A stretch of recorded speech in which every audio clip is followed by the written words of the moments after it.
السلام علیکم ورحمۃ اللہ وبرکاتہ۔ بسم اللہ الرحمن الرحیم۔ ناجیہ میرے ساتھ پڑھا کرتی تھی۔ یہ غریب لوگ تھے۔ ناجیہ کی بڑی بہن کا نام شازیہ تھا۔ وہ بہت خوبصورت تھی، اس وجہ سے اس کی شادی ایک امیر گھرانے میں ہو گئی۔ شازیہ شروع دنوں میں اپنے گھر میں کافی خوش رہی، مگر پھر دولت کی زیادتی نے اس کے شوہر کو عیاشی پر ڈال دیا۔ شادی کے صرف 2 سال بعد ہی شازیہ والدین کے گھر واپس آ گئی۔ 1 سال کا بیٹا بھی ساتھ لے آئی۔ شازیہ کے شوہر نے ایک دوسری لڑکی کے عشق میں گرفتار ہو کر اس کو طلاق دے دی تھی۔ اپنی غربت کی وجہ سے یہ لوگ اس شخص کا کچھ بھی نہ بگاڑ سکتے تھے، لہٰذا شازیہ نے چپ چاپ اس زہر کو پی لیا۔ شازیہ نے سوچا گھر بیٹھ کر جلنے کڑنے سے بہتر ہے کہیں ملازمت تلاش کی جائے، بیٹے کی پرورش بھی کرنی تھی۔ وہ روز صبح درخواستیں لے کر مختلف دفتروں کے چکر لگانے لگی۔ آخر کار ایک فرم میں اس کو ملازمت مل گئی۔ فرم کا مالک شہزاد ایک محنتی شخص تھا۔ اس نے اپنی محنت سے اپنا کاروبار جمایا تھا اور اپنی فرم کو چمکایا تھا۔ شازیہ نے کچھ دنوں تک اس کی فرم میں بہت ذمہ داری سے کام کیا۔ شہزاد اس کے کام سے بہت خوش تھا کیونکہ وہ محنت کرنے والوں کی قدر کرتا تھا۔ شازیہ کا رویہ اپنے دفتر کے دوسرے لوگوں کے ساتھ باوقار بھی تھا۔ شریف لڑکی تھی، اپنے کام سے کام رکھتی تھی۔ آج کل کے زمانے کی لڑکیوں کی طرح آزاد خیال اور فیشن پرست نہ تھی۔ شہزاد اس کی عادات و اطوار کا بغور مطالعہ کرتا رہا۔ اس نے محسوس کر لیا یہ لڑکی جیون ساتھی بنائے جانے کے لیے بہترین ہے۔ تاہم شازیہ پر طلاق کا دھبا لگ چکا تھا اور وہ ایک بیٹے کی ماں بھی تھی، جبکہ شہزاد نے ابھی تک شادی بھی نہیں کی تھی۔ شہزاد کے والدین مر چکے تھے، کوئی بھائی نہ تھا۔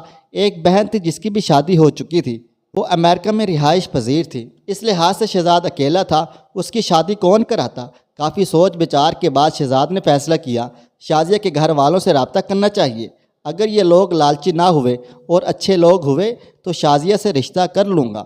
وہ بھی انہی سوچوں میں تھا کہ شازیہ کی طرف سے چھٹی کی درخواست آ گئی۔ 1 ہفتے بعد وہ دفتر واپس آئی۔ یہ اچھا موقع تھا بات چیت کرنے کا۔ شہزاد نے اس سے پوچھا کہ اتنے دن کی چھٹی کیوں کی تھی؟ شازیہ نے بتایا کہ اس کے والد صاحب کافی بیمار ہیں، گھر میں بہت پریشانی ہے، اس لیے اس نے چھٹی لی۔ شہزاد نے ہمدردی کا اظہار کیا اور کہا میں تمہارے والد صاحب کی عیادت کے لیے تمہارے گھر جانا چاہتا ہوں۔ اگلے روز شہزاد شازیہ کے ساتھ اس کے گھر آیا، اس کے والد کی عیادت کی اور اس طرح 2-4 بار عیادت کے بہانے وہ اس کے گھر کے حالات اچھی طرح دیکھ بھال گیا۔ شہزاد کو شازیہ کے گھر والے بہت پسند آ گئے۔ وہ غریب ضرور تھے لیکن مخلص اور شریف لوگ تھے۔ یہ اتفاق کی بات ہے کہ جب کبھی شہزاد شازیہ کے گھر گیا، شازیہ کی چھوٹی بہن سے اس کا سامنا نہ ہو سکا۔ ناجیہ اس وقت یا تو کالج میں ہوتی یا پھر گھر میں ہوتی، کبھی تو جان بوجھ کر سامنے نہ آتی تھی۔ بہرحال اچھی طرح اطمینان کر لینے کے بعد کہ شازیہ ایک اچھی بیوی ثابت ہو سکتی ہے اور لوگ بھی لالچی نہیں ہیں، شہزاد نے اس کا رشتہ اس کے والدین سے مانگ لیا۔ شازیہ کے والدین ایک دولت مند داماد کے پہلے ہی ڈسے ہوئے تھے۔ دوسری بار بھی رشتہ ایک دولت مند ہی نے مانگا تو وہ سہم گئے، ڈر گئے۔ شازیہ کے والد نے شہزاد سے کہا اگرچہ میری بیٹی کی خوش قسمتی ہے، متعلقہ اور ایک بچے کی ماں ہوتے ہوئے بھی اتنا اچھا رشتہ مجھے مل رہا ہے، مگر میں اب بیٹے کی شادی امیر گھرانے میں امیر آدمی سے کرنے سے ڈرتا ہوں۔ میرا خیال ہے شادی اپنے جیسے گھرانوں میں کروں۔ پہلے ایک بار یہ امیر گھر سے دھتکاری جا چکی ہے، اس لیے اب ہمیں بڑے گھر کی خواہش نہیں رہی۔ شہزاد نے کہا بزرگو، سبھی لوگ ایک جیسے سے نہیں ہوتے، پھر میں پیدائشی امیر نہیں ہوں۔ میں نہ منہ میں سونے کا چمچ لے کر پیدا ہوا تھا۔ جو کچھ بنایا اور کمایا ہے اپنی محنت اور لگن سے، میں نے وقت کو ضائع نہیں کیا۔ سیلف میڈ آدمی ہوں۔ آپ کی بیٹی کی شرافت اور اچھی عادات سے متاثر ہو کر رشتہ مانگا ہے۔ آپ مجھ پر اعتماد کیجئے، انشاءاللہ آپ کی بیٹی کو میری جانب سے کبھی کوئی شکایت نہ ہوگی۔ اس طرح کی باتیں کر کے شہزاد نے شازیہ کے والد کو رشتے پر راضی کر لیا۔ اس کے بعد شازیہ دوسری بار دلہن بن کر شہزاد کے گھر اور اس کے دل کی مالک بن گئی تھی۔ شہزاد بہت اچھا شوہر ثابت ہو رہا تھا۔ شازیہ بہت خوش قسمت تھی۔ وہ سوچ بھی نہ سکتی تھی کہ دوبارہ قسمت بھی اس پر مہربان ہوگی اور وہ گھر آباد کر سکے گی جس فرم میں وہ ملازم تھی۔ آج وہ اسی فرم کی مالکہ بن چکی تھی۔ شہزاد نے اس پر یہ پابندی بھی نہ لگائی کہ وہ اپنے پہلے شوہر کے بیٹے کو اپنے ساتھ نہیں رکھ سکتی، لیکن اس کا بیٹا اپنی نانی سے زیادہ مانوس تھا، لہٰذا اس نے نواسے کو اپنے پاس ہی رہنے دیا۔ شازیہ کے 2 بچے اور ہو گئے۔ وہ اپنے گھر میں خوش تھی۔ ایک بار اس کی بہن ناجیہ اس کے گھر رہنے کے لیے آئی۔ شازیہ نے شوہر کو کہا، میری طبیعت ٹھیک نہیں، تم جا کر ناجیہ اور بچوں کو گھما لاؤ۔ یہ لوگ گاڑی پر سیر کرنے چلے گئے۔ دوسرے روز بھی شازیہ نہ گئی بلکہ ناجیہ ہی بہنوئی کے ساتھ سیر و تفریح کرنے چلی گئی۔ اس روز یہ لوگ رات کو کافی دیر سے گھر لوٹے۔ بچے گاڑی ہی میں سو گئے تھے۔ ناجیہ 2 ہفتے تک شازیہ کے گھر رہی۔ اس مختصر عرصے میں اس کی بہنوئی کے ساتھ کس قسم کی انڈرسٹینڈنگ ہو گئی کہ اس کا شازیہ کو کچھ علم نہ تھا۔ ناجیہ اس کے بعد باہری بہنوئی سے ملنے لگی اور ہفتے 2 ہفتے بعد بہانے سے بہن کے یہاں آ کر رہنے لگی۔ اس بات کو شازیہ کی ماں نے محسوس کر لیا۔ اس نے ناجیہ کا شازیہ کے ہاں جانا بند کرا دیا اور اس کے تنہا گھر سے نکلنے پر پابندی عائد کر دی۔ شہزاد نے بیوی کو کہا، تمہاری ماں نے تمہاری بہن کو میرے گھر آنے سے منع کر دیا ہے، انہوں نے میری توہین کی ہے۔ اب یا تو تم گھر جا کر ماں کو سمجھاؤ کہ اس طرح میری توہین نہ کرے، ورنہ تم خود برے حالات کا سامنا کرنے کے لیے تیار ہو جاؤ۔ شازیہ شوہر کے تیور دیکھ کر ڈر گئی تھی۔ ماں کے گھر آئی اور ان کو سمجھایا کہ تم ناجیہ پر پابندی نہ لگاؤ، اس سے شہزاد اپنی توہین محسوس کرتے ہیں کہ تم ان پر بلا وجہ شک کر رہی ہو۔ کچھ نہیں تو میرے بچوں کا ہی خیال کرو، ایک بار میں پہلے بھی اجڑ چکی ہوں، اگر دوبارہ اجڑی تو لوگ کیا کہیں گے؟ وہ مجھ کو ہی الزام دیں گے کہ بار بار طلاق لے کر میکے آ بیٹھتی ہے، اپنا گھر کیوں نہیں بساتی؟ بیٹی کے رونے دھونے سے ماں مجبور ہو گئی۔ دراصل اس کو بھی محض شک ہی ہوا تھا، جبکہ شازیہ کا دل بالکل صاف ستھرا تھا، لہٰذا اس کو شک بھی نہیں گزرا تھا۔ ناجیہ پھر بہن کے گھر آنے جانے لگی، جتنے دن چاہتی ٹھہرتی۔ اب تو شہزاد بھی دیدہ دلیری سے ناجیہ کو خود گھر لاتا اور خود ہی اپنی گاڑی میں چھوڑنے جاتا۔ شازیہ چکنی ہو چکی تھی۔ وہ گہری نظروں سے شوہر اور بہن کے باہم رویے اور بتاؤ کا مشاہدہ کرنے لگی تھی۔ رفتہ رفتہ وہ اصل معاملے کی تہہ تک پہنچ گئی، مگر منہ سے کچھ کہنا اپنی ہی بربادی کو دعوت دینا تھا۔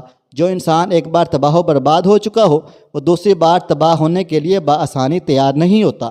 شازیہ نے آنسو پی لیے، لب سی لیے اور منہ پر تالے لگا دیے۔ نوبت یہاں تک پہنچ گئی کہ وہ سب کچھ اپنی آنکھوں سے دیکھتی اور کچھ نہ کہتی تھی۔ ماں باپ سے بھی کچھ نہ کہا۔ شہزاد کا رویہ بدلتا گیا، یہاں تک کہ اس نے بچوں کو ہاسٹل میں داخل کرانے پر اصرار شروع کر دیا۔ شازیہ کو ان کی جدائی برداشت نہ کر سکتی تھی، لہٰذا وہ احتجاج کرنے لگی کہ بچوں پر یہ ظلم مت کرو، جب میں ان کی دیکھ بھال اچھی طرح کر سکتی ہوں تو پھر کیوں انہیں ہاسٹل میں ڈالتے ہو؟ مگر شہزاد کو تو اپنی دولت کا گھمنڈ تھا۔ اس نے بچوں کو مری کے ایک اعلیٰ ہاسٹل میں داخل کرا دیا اور بیوی سے یہی کہا، یہ سب میں ان کی اچھی تربیت کے لیے کر رہا ہوں۔ بچوں کے جاتے ہی شازیہ کا دل اور گھر دونوں ویران ہو گئے تھے، لیکن شہزاد خود کو زیادہ آزاد اور ہلکا محسوس کرنے لگا۔ اس پر بچوں کی بھی ذمہ داریاں نہ رہی تھیں، جبکہ شازیہ کی زندگی کا کوئی مصرف باقی نہ رہا تھا۔ اب وہ گھر میں تنہا کوڑھنے لگی۔ بچوں کے کاموں میں وہ خود کو بھولی ہوئی تھی۔ بچے دور جا چکے تھے، اس سے وقت کاٹے نہیں کرتا تھا اور اپنے شوہر اور سگی بہن کے دیے ہوئے زخم بڑھنے لگے۔ شہزاد بیوی کے بہانے سے توہین کرتا اور بری طرح اس کو نظر انداز کر رہا تھا۔ وہ ہر صورتحال میں ناجیہ سے شادی کرنا چاہتا تھا، مگر اس کی بیوی اس راہ میں رکاوٹ تھی۔ وہ اس کے ہوتے ہوئے کسی طور پر ناجیہ سے شادی نہیں کر سکتا تھا۔ ناجیہ گھر سے ٹائپنگ سیکھنے کے بہانے نکلتی تھی۔ ایک دن وہ ٹائپنگ سیکھنے گئی، پھر نہ لوٹی۔ وہ شہزاد کے پروگرام کے مطابق ریلوے اسٹیشن چلی گئی تھی، جہاں شہزاد کی فرم کا مینیجر موجود تھا، جس کے ساتھ اس نے لاہور جانا تھا۔ اس کے کچھ دنوں بعد شہزاد نے بھی لاہور آ جانا تھا۔ مینیجر ناجیہ کو لے کر لاہور کی بجائے ملتان کے ایک گاؤں چلا گیا۔ وہاں جا کر مجبور کیا، تم میرے گاؤں کے دوست سے نکاح کر لو، ورنہ میں تمہیں پولیس کے حوالے کر دوں گا، کیونکہ تمہاری شادی شہزاد سے نہیں ہو سکتی جب تک تمہاری بہن کو طلاق نہ ہو جائے۔ یہ مینیجر شازیہ کو اس وقت سے جانتا تھا جب وہ فرم میں کام کرتی تھی۔ وہ اتنی اچھی لڑکی تھی کہ فرم کے ہر فرد کے دل میں اس کی عزت و احترام تھا۔ جبکہ شہزاد اور ناجیہ کا تعلق مینیجر کو بعد میں معلوم ہوا تھا۔ اب وہ ناجیہ کو پابند کر کے اس کو مجبور کر دینا چاہتا تھا کہ وہ بہن کی زندگی سے نکل جائے۔ ناجیہ خوبصورت تھی۔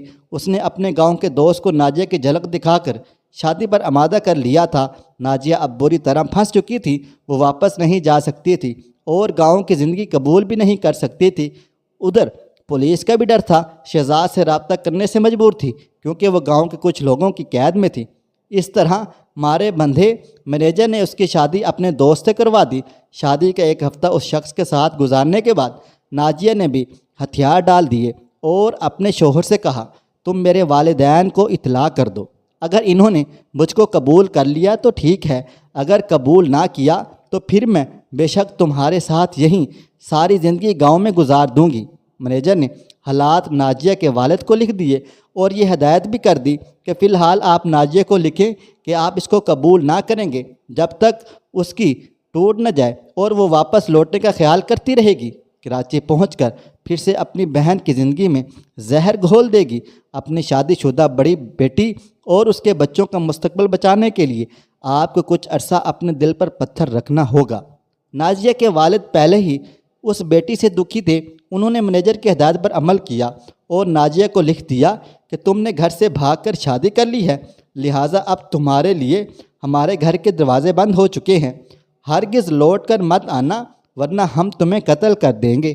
نازیہ ڈر گئی، وہ مایوس ہو گئی تھی۔ کوئی اور راستہ نہ پا کر اس نے گاؤں کی زندگی سے سمجھوتا کر لیا اور شہزاد کا بھی خیال چھوڑ دیا، کیونکہ اب وہ کسی اور دوسرے شخص کے ساتھ زندگی کے شادی شدہ دن رات بسر کر چکی تھی اور اس کو خوف تھا کہ شہزاد اس کو قبول نہ کرے گا۔ نازیہ 2 سال بے حد اداس اور بے چین رہی۔ جب ایک بچے کی ماں بن گئی تو اس کا دل تھوڑا تھوڑا گاؤں میں لگنے لگا۔ جب سے اس کی شادی ہوئی تھی وہ بھی اچھی فطرت کا مالک تھا، اس نے نازیہ کا بہت خیال رکھا۔ اس طرح نازیہ رفتہ رفتہ اس کے گھر کی 4 دیواری کی عادی ہوتی چلی گئی۔ اس گاؤں میں نہ تو بجلی تھی اور نہ کوئی اور سہولت تھی۔ جہاں نازیہ رہتی ہے اس کے شوہر کی تھوڑی سی زمین اور زمین کے بیچوں بیچ ایک بڑا سا مکان ہے جس کے 2 کمرے پختہ اینٹوں کے بنے ہوئے ہیں اور 4 دیواری کچی بنی ہوئی ہے۔ گھر میں ہاتھ سے چلانے والا نلکا لگا ہوا ہے۔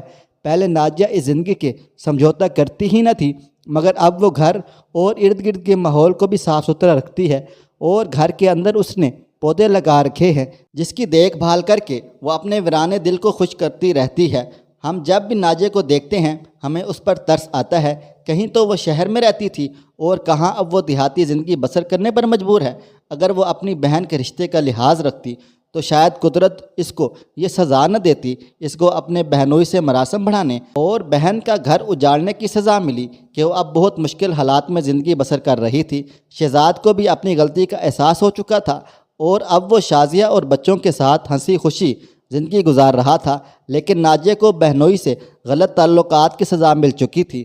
فرم کے منیجر نے اچھا کیا جو شازیہ کو ایک بار پھر اجڑنے سے بچا لیا۔ دوستو، منیجر کے اچھے کام پر ویڈیو کو لائک کرنا تو بنتا ہے، اور دوستو ویڈیو پسند آئی ہے اس ویڈیو کو لائک کریں، شیئر کریں۔ اگر آپ نے ابھی تک میرا چینل سبسکرائب نہیں کیا ہوا تو ابھی سبسکرائب کر لیں، ساتھ میں بیل آئیکن کو بھی ضرور پریس کر لیجئے گا تاکہ نئی اپلوڈ ہونے والی ہماری ویڈیوز کا نوٹیفیکیشن آپ کو بر وقت ملتا رہے۔